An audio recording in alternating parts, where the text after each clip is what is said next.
How we doing, guys? Welcome to another Colin's Performance Corner. And on today's show, what we're going to be doing, we're going to be talking about electric cars, and not just any electric cars. Behind me I've got the fabulous Porsche Taycan. Now there's a lot of negativity in the press and some positives as well about the Porsche Taycan. Now I think this thing is a used car bargain.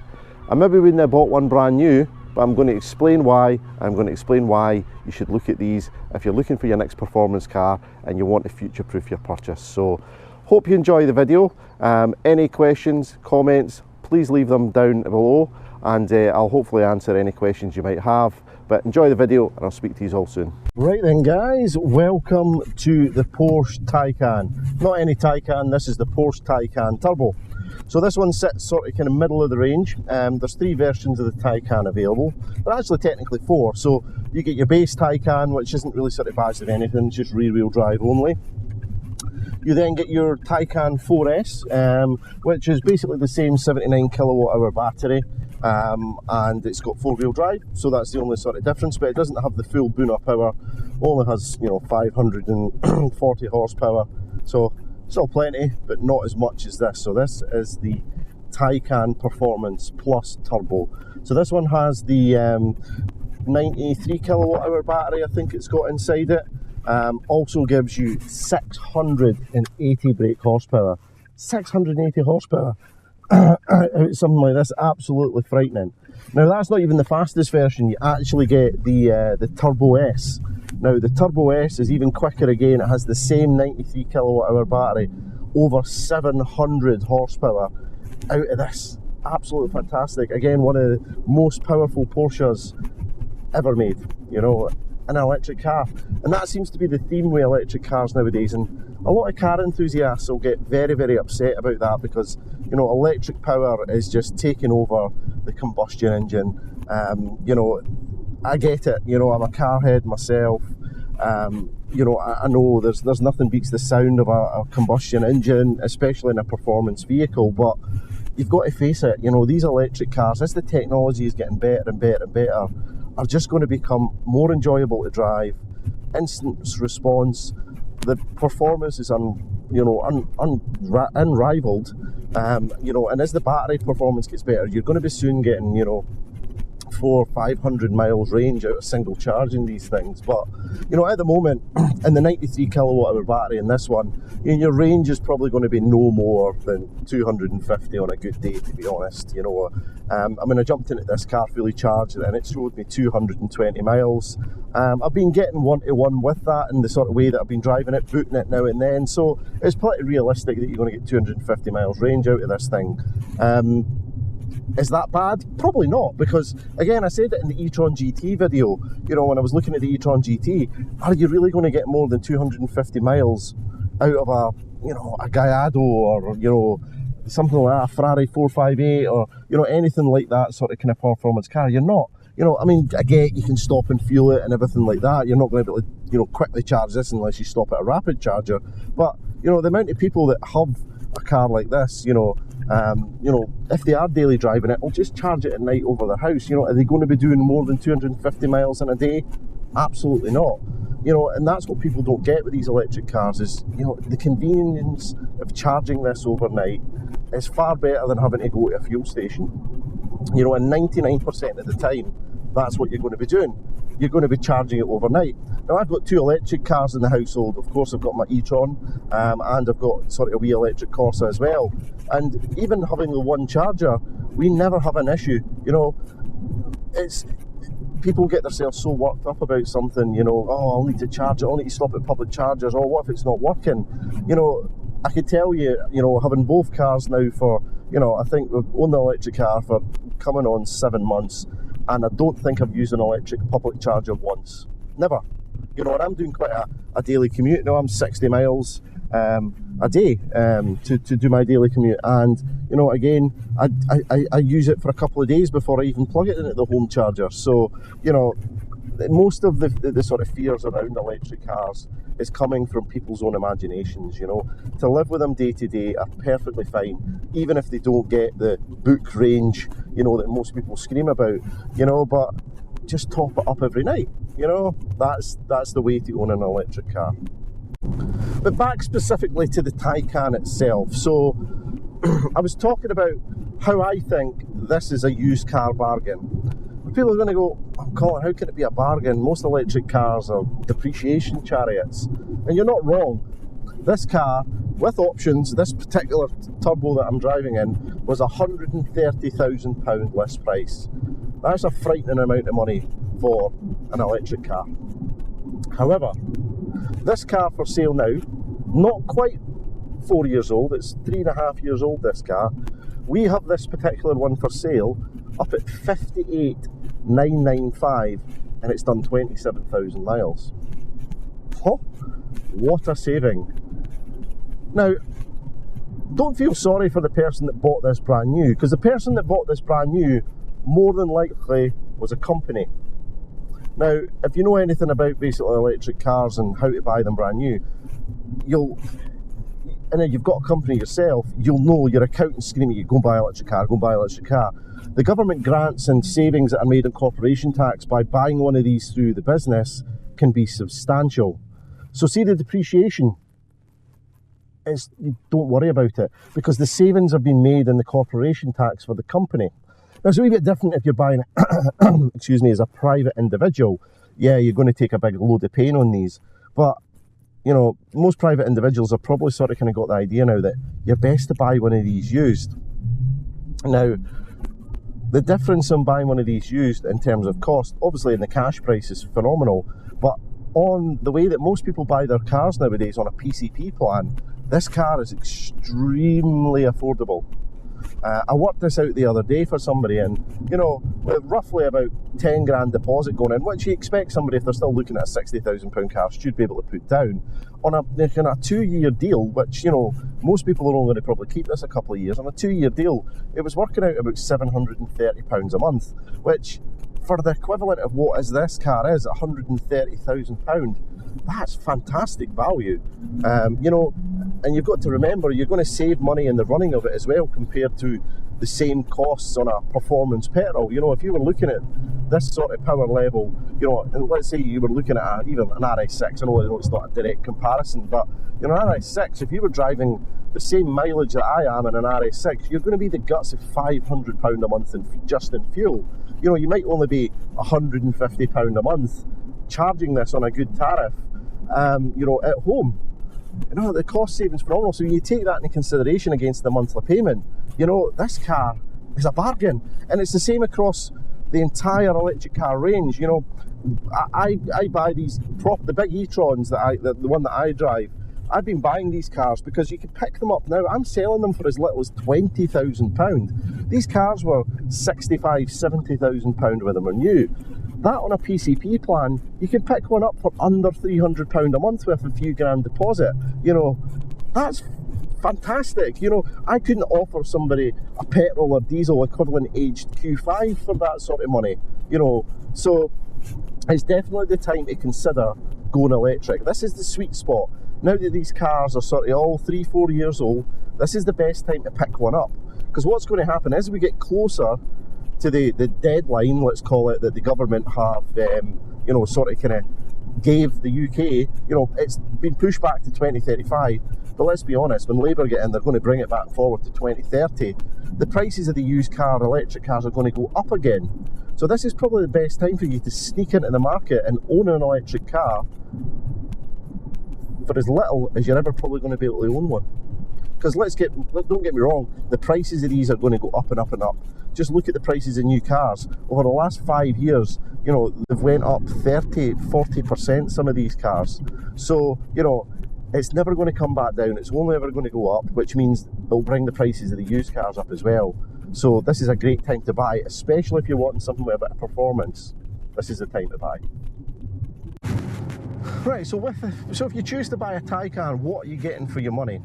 Now, as I say, Taycans start in the used car market. You can pick them up for as little as, I've seen them as cheap as £40,000. Now, granted, that's not going to be a turbo version like this unless it's got 130,000 miles on it. But, you know, a good sort of 3–4 year old, I've got a couple in stock. You know, I think the lowest price I've sold a turbo so far is round about 56 grand for one with not too many options on it. This one here, obviously, you're better finding one for a few grand more that's got, you know, the equivalent of 15, 20 grand of options on it, which you really need on a Porsche. It's typical Porsche. Nothing comes as standard. If you want anything, you got to pay for it. So what does this particular car have now? Starting on the outside of it, this car has the 21-inch exclusive spec'd alloys. Now these were one of the more expensive ones. You did get a slightly more expensive wheel, which was the same alloy but with carbon fibre. Probably not advisable on the British roads, but these ones here I would probably say is the best wheels you can have on the car. This one has the sport design pack as well, so it gives you a bit extra black styling and a wee bit more sort of kind of flair around the bottom of the bodywork. Of course, the panoramic roof on this one, which, to be honest, you really need. You know, it lets so much light into this car. While we're up on the roof, it's got the Racetex Alcantara finish on the roof lining. Pretty nice. Adaptive cruise control this one has. It's got heated front and rear seats. It's got the Porsche crest on the headrest here. It's got the additional passenger display over here, which is quite a cool touch. You see that coming in a lot of cars now. The new Audi Q6 is going to have the passenger display over there as well.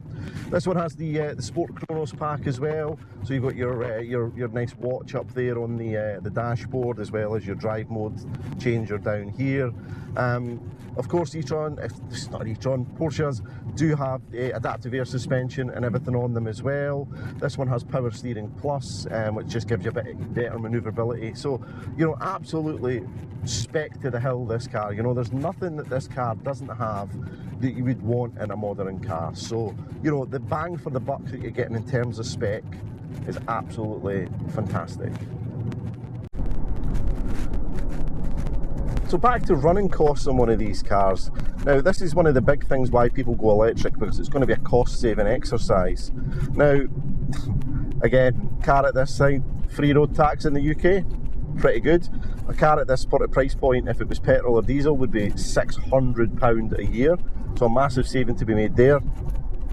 As I talked about earlier as well, the actual physical running cost. Now typically an electric car is around about a third of the cost in terms of running it fully in regards to charging it versus petrol diesel. But you know, if you're doing a bit more miles and you're on one of these tariffs, like for instance with Octopus Energy at 7p a kilowatt, you can actually reduce that right down. And you know, I'm finding that I'm saving you know, about a third, probably even more than that, probably 2/3, you know, just in charging it. So you know, it's the saving to be made there is pretty substantial.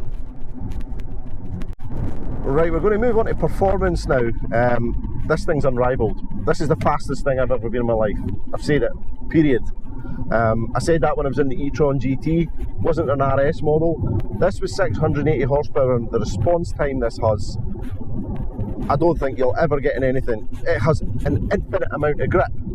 Infinite. This thing doesn't spin, it doesn't jiggle about when you put the foot down. It just grips and goes.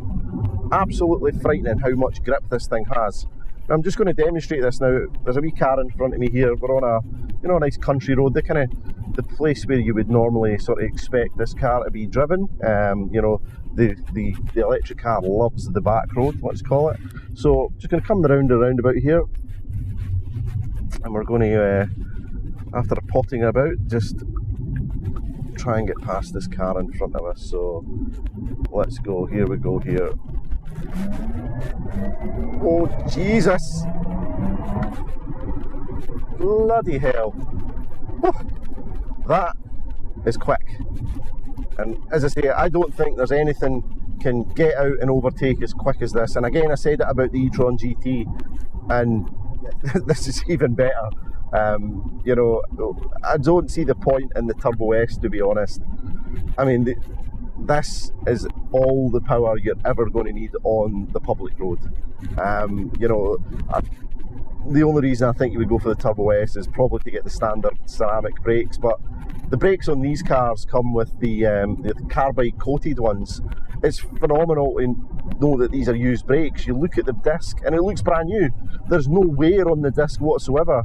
The carbide brakes on these are one of the best technologies I've ever seen, and I don't know why they don't put it on every sort of pretty much car on the road.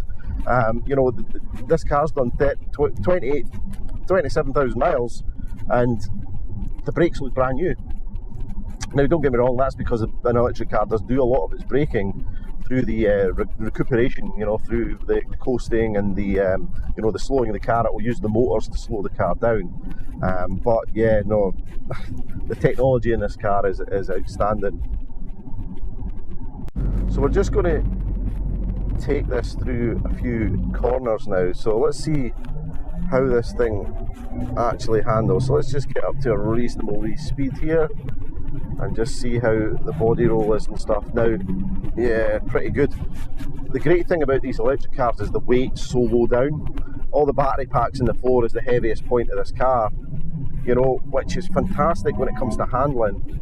You tie that in with the big wide wheels, you know, the 305 back tyres. This thing is just, it just feels like you're never going to lose grip. I mean, and when you get to the peak of the grip, you can start to slide. It's not so much understeer, it's more sort of like car understeer.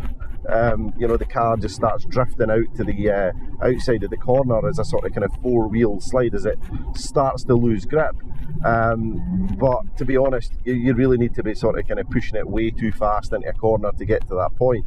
You know, this thing really would put a lot of cars, a lot of, you know, track-based cars, it would give them a fright, you know. This, and what is an electric road car, this car would give them a fright.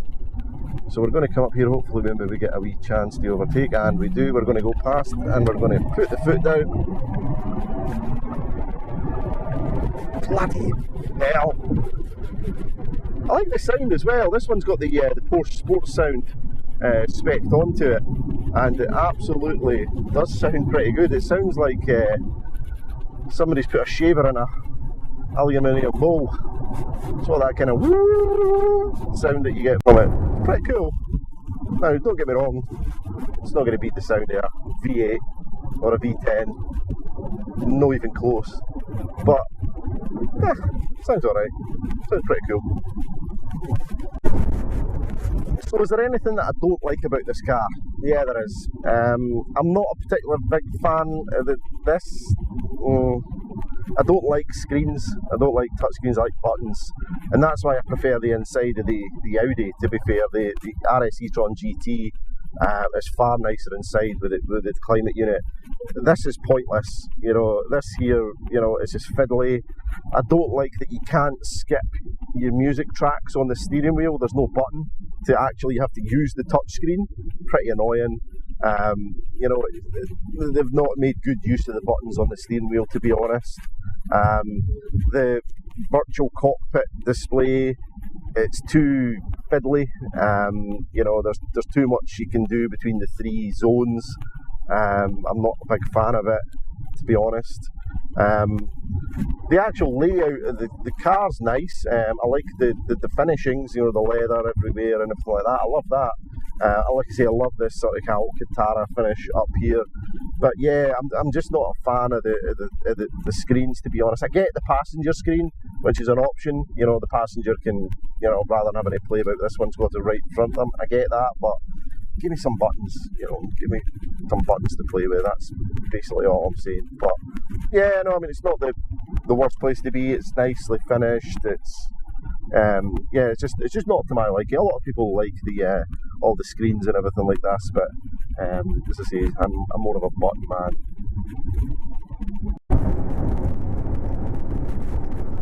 So just to summarise, like I was talking about at the start, should you buy an electric car now?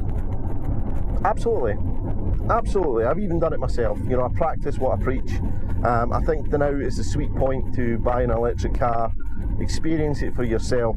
Now, what you don't want to do with these electric cars, and this is where a lot of people get upset and slag them and they get a bad press, they buy a brand new electric car, then they want to drive it the way it's intended, try and get rid of it after 6 months, and it's took an absolutely pounding and they can't get out of it, or they need to take a massive hit on it. That'd be the same for any car you bought. You know, cars depreciate, that's just the way it is. But electric cars, when they're new, because like I say, companies buy these and get so much corporation tax saving on them, they do depreciate slightly faster than, you know, a traditional petrol or diesel. But that's one of the reasons why you should buy them used, because they've already taken their massive hit. You know, working these out on a PCP deal, the residual values that, you know, the finance companies are giving these for another 2 or 3 years down the line is very, very strong, stronger than you would see on a petrol or a diesel in terms of depreciation now. So it's kind of hit that point where it's leveled itself out. So that's why you can pick one of these up just as cheap, or if not cheaper a month, than an equivalent priced petrol or diesel car. And then you've got the cost savings on top of it. So, you know, the time to buy one of these is now. And if you've been on the fence, it's maybe worth exploring. Now, one of the things I will say, and this is to everybody that tries to buy an electric car, and I have this conversation with everybody, you need to change your driving style. You have to. You can't jump into one of these electric cars and just go, oh, brake, you know, you can't do that, because all you're doing is you're driving it inefficiently. What you've got to do is you've got to do a lot of coasting. Now, most of the time that I've been driving here, I've just been sort of feathering the throttle, and then what I'll do is I'll come to a nice flat bit, I'll just coast, I'll just take my foot off. The car's heavy enough that it's got enough momentum that it'll keep itself going. Again, when you get to a downhill point, just come off the throttle. If your car's got paddle shifts, which you can control the recuperation of, unfortunately the Taycan doesn't have that, but in my e-tron, for instance, use the paddles to slow down, because what you're doing is you're using the motors to slow the car down, which is recovering energy. And at the very last minute, if you feel that it's not slowing down just as quick enough for you, you can go onto the brakes, which will use a wee bit more recuperation before you're using the friction brakes. That's the way to drive an electric car. Don't use cruise control on the motorway. Cruise control's convenient, however, it's not efficient. So, you know, if you do all these wee tips, you'll find that you'll actually get close to what the book range is, provided you've got all the heating and everything switched off, because the heating is one of the biggest things that zaps range out your car. But, you know, in my e-tron, I'm averaging, you know, round about a charge 250, 55 miles range. Now, the book range on the car's 278, so I'm not actually that far off it. You know, you wouldn't be upset with that. So, you know, like I say, is one of the biggest things you can do in an electric car is drive it properly and learn how to drive it properly. And I'm not saying drive it slowly. You don't need to necessarily drive it overly slow. You just need to know what you're doing when it comes to, once you're up to speed for coasting and braking. That's the biggest bit. If you just want to come into a corner or a roundabout or a junction and brake at the same place where you broke when you had a petrol or a diesel, it's not going to work. These cars, you need to sort of come off the throttle so much before it and let the car slow down itself. You know, that way it's recovering a lot of the energy. So I just wanted to chuck that in there at the end. But I hope you've enjoyed the video, and I hope you took some tips away of, you know, if you've been thinking about buying an electric car. Leave your comment below if you want me to answer any specific questions or anything that I've touched about in the video. Of course, subscribe. I'll try and get some more of these information videos out, as well as reviews. And as I say, leave a like for the video if you've enjoyed yourself. So hope you've had fun, and I'll speak to you all soon.